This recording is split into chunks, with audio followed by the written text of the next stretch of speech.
Alright, hey, I'm Alex from Novation, and I'm here today at Andertons TV with the fantastic Circuit Tracks and Circuit Rhythm, and we're going to be looking at them as two halves of a whole. This is quite a power combo, combined workstation, really fun to work with. So you might already be familiar with these. These are groove boxes, so they've got sequencers built in, and the sequencers on them are very much the same. They're more or less identical, but the generation of sound on them, like the sound engines, is completely different. So that's what we're going to be diving into here, seeing how they converge and diverge, and and how they work together nicely there. Okay, so to start with, let's have a look at Circuit Tracks on the left here. This has got two different sound engines in it. One of them is a sampler, so it's just load a sample. And then you can do some interesting things with it. And then there's also two synth engines in there. And there's two of those, so you can have different parts going on either one. Those synth engines, by the way, are the same Nova synth engine that we have in like the Mini Nova, and there's two of them. So that's really, really powerful synthesis packed into a tiny little form factor there. And you can still control those with these macro controls over the top.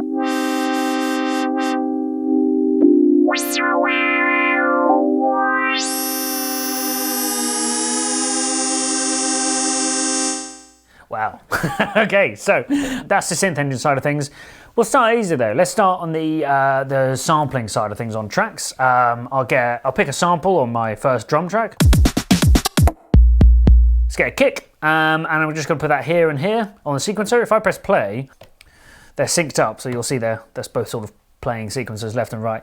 If I hit play, then I've got my sample selected, and I can put one there and there we go. Now we've got a sample being triggered on those steps. I'm going to go over to my second drum track, choose a different sample, and put that on the different steps. And we're already moving. Let's go over to the second, third track and get like maybe like a hi-hat.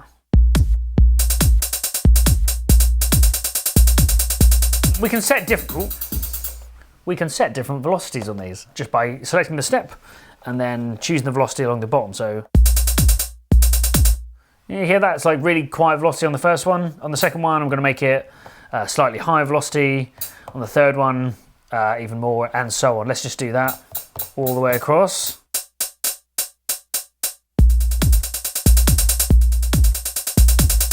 And that's how we get like increasing velocity over a sequence. There's a really fun function on both of these sequencers, the rhythm and the tracks, where you can just mutate those steps and shuffle them so they all play back in a different order. So let's try that. I'll press shift, duplicate, and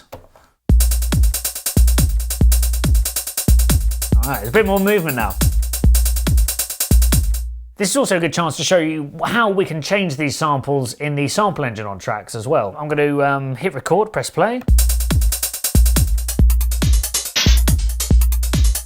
I've recorded that movement. Got some weird sounds going on there. So that's how you can play samples on the Circuit Tracks. You can't quite play it like a keyboard, but you can tune it down an octave. In fact, let's get a melodic. I can't find a melodic sample that quickly, but you can tune it down an octave and up, I think, semitones, 7 semitones or something like that. Filter things a little bit. Let's demonstrate that with this knob. It's like a high-low pass thing.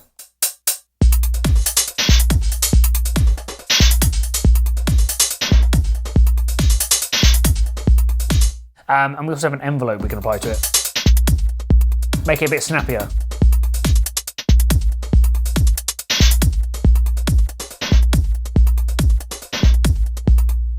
And the other thing we do with the samples on tracks is add a bit of distortion, which I think is most fun to be done on the drums. He's looking at the levels.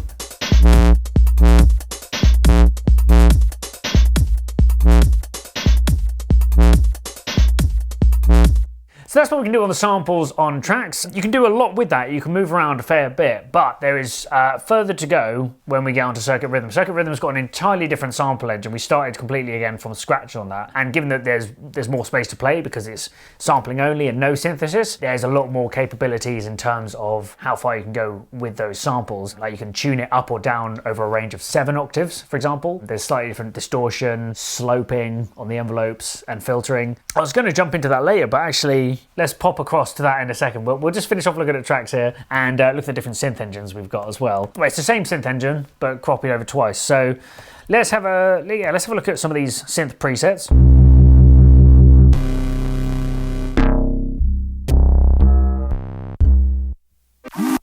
So we've got plenty of bass sounds on there. And on the synth too, I'm going to choose like a higher pitched paddy sound. So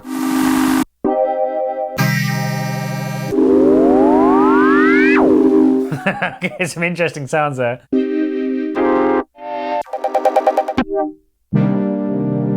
Ooh, let's go with that. Okay, so we've got this, and we can do chords with that. I'm gonna put some notes into the sequence now, and the way I do that is very similar to the drums. I'm gonna hold down a step, I'm gonna press the notes I want.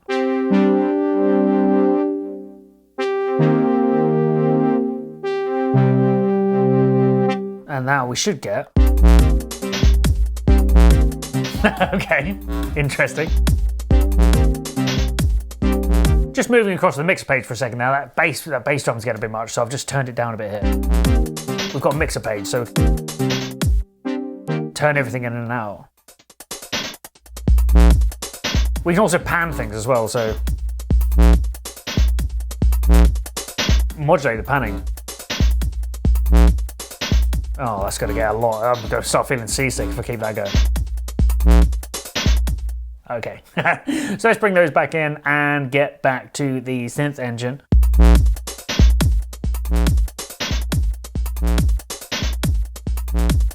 Bring in that synth as well. I'm going to let the synth go a little bit longer, and how we do this is we go into the pattern settings page and we're just going to slow it right down. This is the same on circuit rhythm and tracks. That's why we've got them both in front of us here. Across here we've got different sync rates. So if I go like this, it'll go like super quick. It's a bit much. And if I go to the left, it'll get slower, so we can go... All right, we're going to go all the way to the left, make it real slow.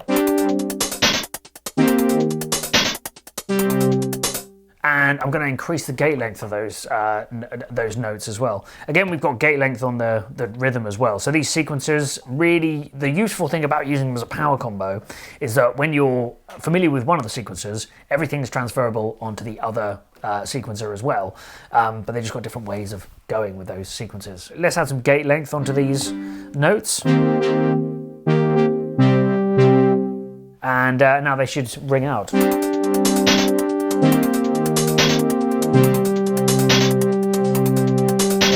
That's fun. Now let's bring in some kick again. Okay, cool. We've got some interesting sounds going on with these circuit tracks, and we've also got a couple of MIDI-only tracks there as well. So if you had another piece of equipment connected, you could send MIDI data from here to that, sequencing it, and along with a bunch of CCs, which you can automate from the macros, and then you're remote controlling two other synthesizers independently. So that's a really cool thing to do with circuit tracks. When you pair it up, you've got 4 drum parts, or 4 sample parts if you want to keep agnostic about it.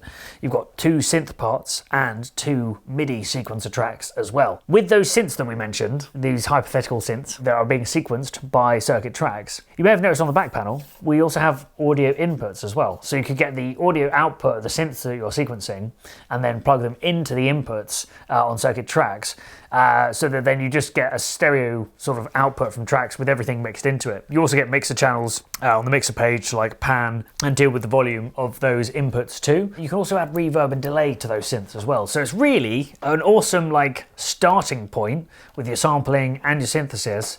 And then also, there's expansion ports on the back there.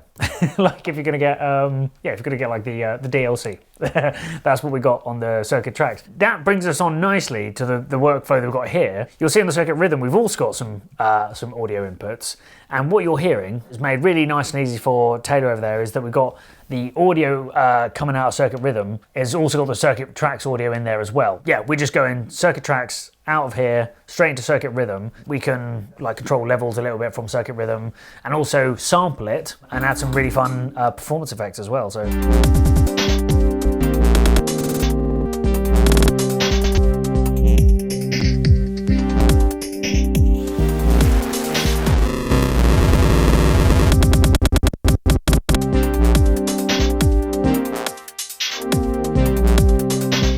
You notice that I was playing with the filter knob as well. That's a master filter knob on both tracks and rhythm. Super important.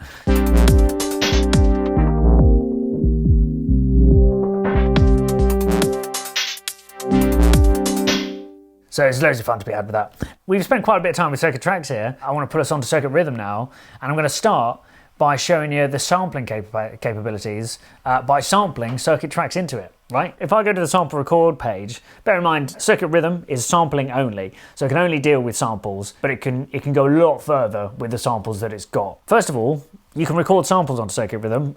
You can't do that on circuit tracks directly, though you can get samples like onto an SD card, or you can just drag and drop them to the device through components as well. Dead easy to get samples onto circuit tracks, but on circuit rhythm, the sample engine's actually kitted out to record onto it, which is wicked. So we can do stuff like this, just get the little beat that we've made there and then put it onto circuit rhythm. So we're in the sample record page on circuit rhythm, and we've got a few options. First thing I need to do is I need to turn monitoring on so I can hear what's going into my audio input.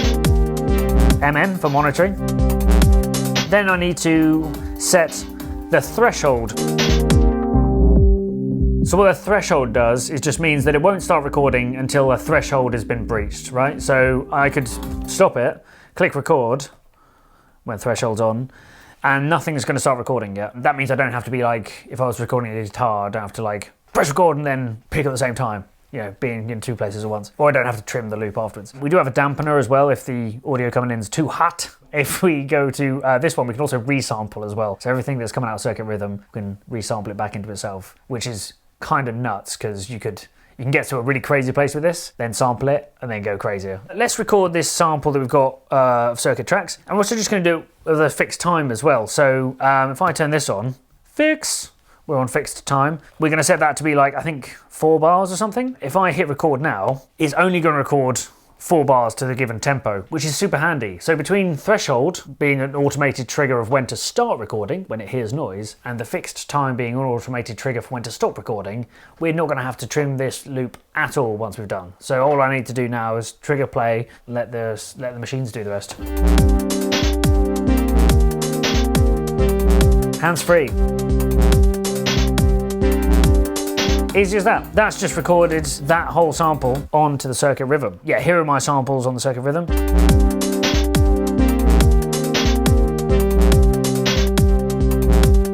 If I wanted to, I could now change the length of that, but I don't need to because it was quantized and it was in time. So let's see what we can do with that. I'm going to select the sample that we were just working with.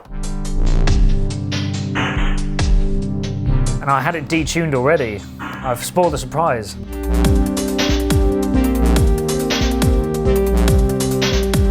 Yeah, as you might have noticed there, as you might have guessed, the first thing we do is tune it up and down. Now that's not new, we could do that on circuit tracks, but here we can do it with the keyboard.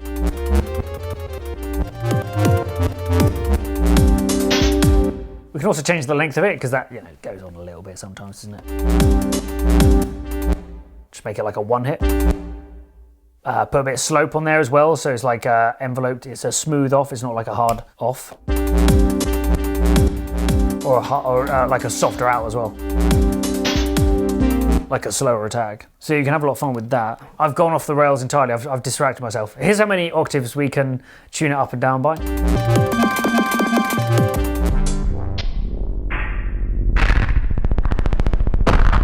Come on, damn, all right.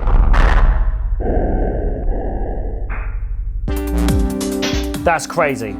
I didn't realise we were going to go there, but there you go. We can really go a long way with these samples, and we can play them in like a keyboard. So that's a really fun place to start on the tune side of things. We can adapt the start and the length of a sample on rhythm as well. So, if I bring that up, so I can make the start point near the end.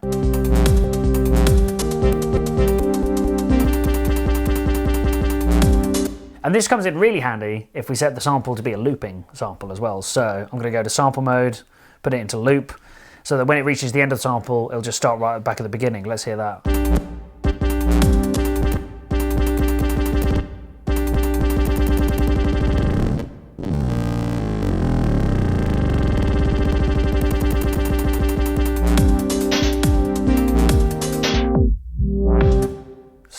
So that's looping samples. That's a lot of fun to be had as well there. We've also got distortion. It's a different distortion algorithm to what we saw on tracks. We already heard that though, that crunching, earth-shaking sound that we had a moment ago. We've also got two filters on this that you can use independently. High pass and a low pass, with resonance for the low pass.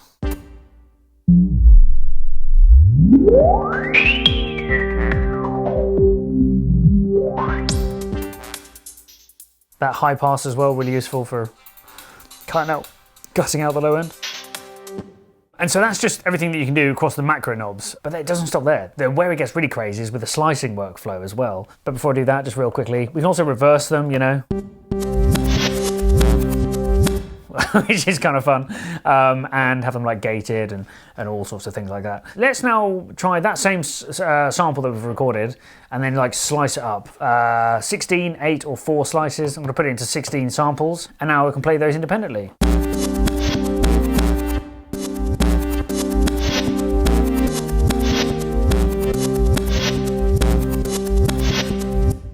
So, still reversed, that's why it sounded a bit funny. Now I've got those samples, I'm going to do exactly what I did a moment ago. Do you remember I mutated the velocities of the different hi-hat triggers on the tracks? We're going to do that here with the slices. So I'm just going to throw the slices in.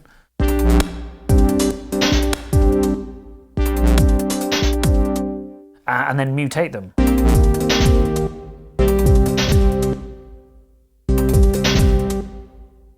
Mutate them, shuffle them around, see how it goes. Oh, let's try again. I was getting confused. Do you know why I was getting confused? I hadn't muted the original track, which I've now done. Look how easy that was. It's really fun having touchpads. You can just do that, like sliders. And I didn't unmute the track that I was working on the circuit rhythm, which is why it didn't sound like it was mutating. But now it's definitely going to be mutated. Ready?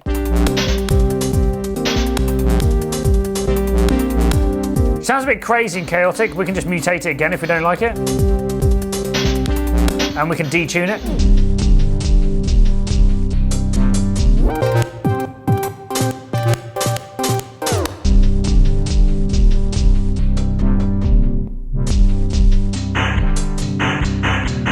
So you get some really interesting results when you get a longer sample and then slice up into little bits. But you can also do exactly the same thing with a shorter sample. If I change the sample that we're using all together now, let's go.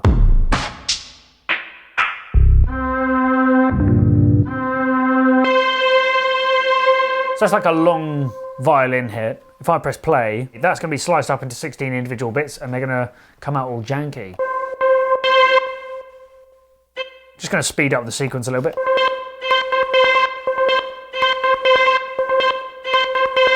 Let's try something else. Nice. Sounds like being by the beach.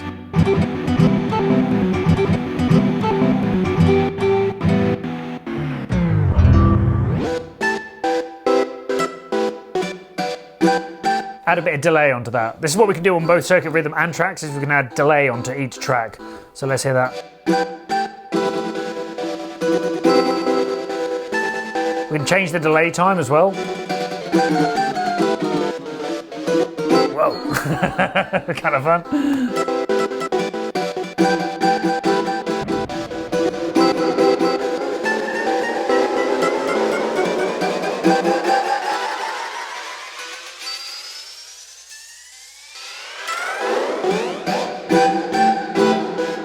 Get some really weird, interesting sounds out of that. Yeah, limitless possibilities really. You can go pretty far with it. Of course, everything I've shown you there, like you could sequence and automate per step, right? So if you wanted it to be a particular like delay amount on one step, you could record that to the step.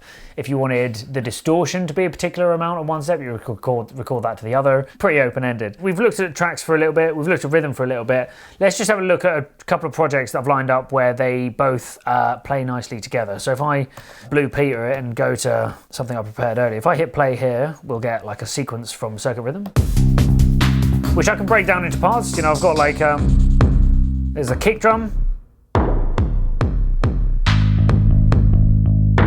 sampled bass, which I think sounds really good for sampled bass. Those are individual notes that we're sampling, and they're just detuned. That's not, and it, you know, it's pretty close to the real deal. It's got a lot of meaty low end as well. More crazy sounds onto that, and maybe distort the bass a bit.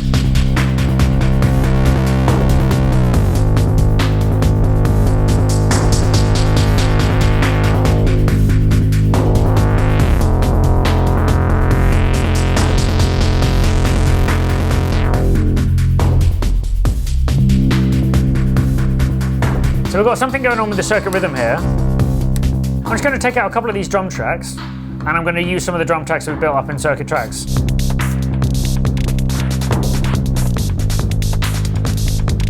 All right, so that's now coming from the Circuit Tracks, what you're hearing. And on the Circuit Tracks, I can add like delays.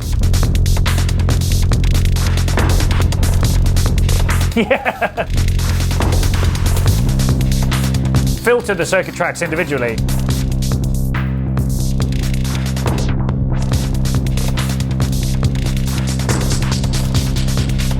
And I've also got the synths from Circuit Tracks as well I can bring in.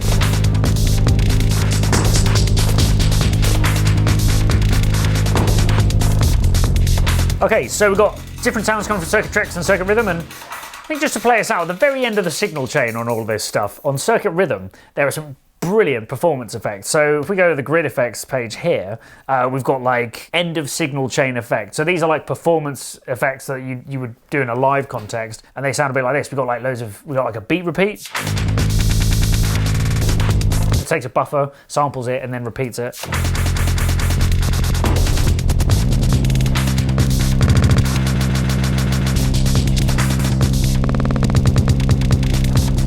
Below that, there is a nice like tremolo effect.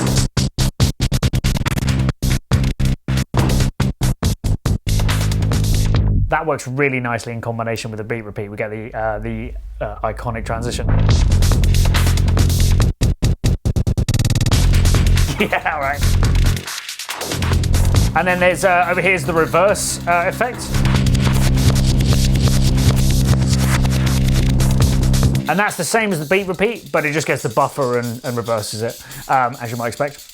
We've also got like a vinyl simulator and a high pass and an auto filter as well. And you can use all of these in combination. So a bit of vinyl repeater on there.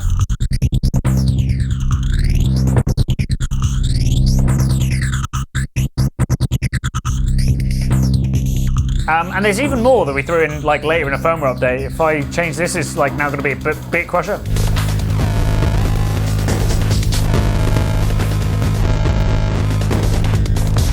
We've also got like an auto filter with loads of like parameters that we can change up at the top here.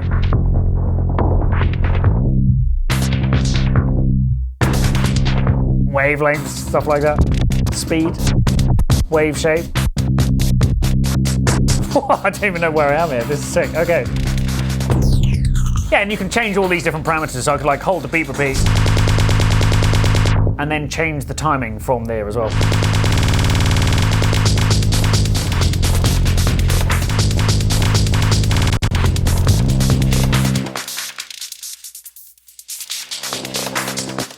So it's a lot of fun to be had all the way through from the start to the end, and we've only really scratched the surface, but hopefully this has been an enjoyable sort of way to digest the two halves of a whole. Obviously coming from the same sequence of workflow, yeah, makes it really easy to learn one and then transfer to the other. Having them being able to plug from one into the other makes them really fun as well, and they are both battery powered, right? So as you'll see here, we're just using MIDI cables and audio cables, rechargeable by USB-C batteries, so you can take them wherever you find inspiration. They're super portable. Like I'll take them on the train all the time, pair of headphones, and start coming up with ideas which you can take really far. I mean, you could do like a full set on just these two, hook up a couple of more synths from the MIDI tracks there. Yeah, just go crazy with it. If you get a chance, definitely have a go with one of these. They're absolutely brilliant. If you're familiar with the rhythm and you didn't know much about the tracks, check them out. Familiar with the tracks and didn't know about the rhythm, yeah, get into it. I've been Alex. Thank you so much for tuning in. Thanks, Taylor. Cheers, Andertons. Yeah, it's been really fun. Thanks.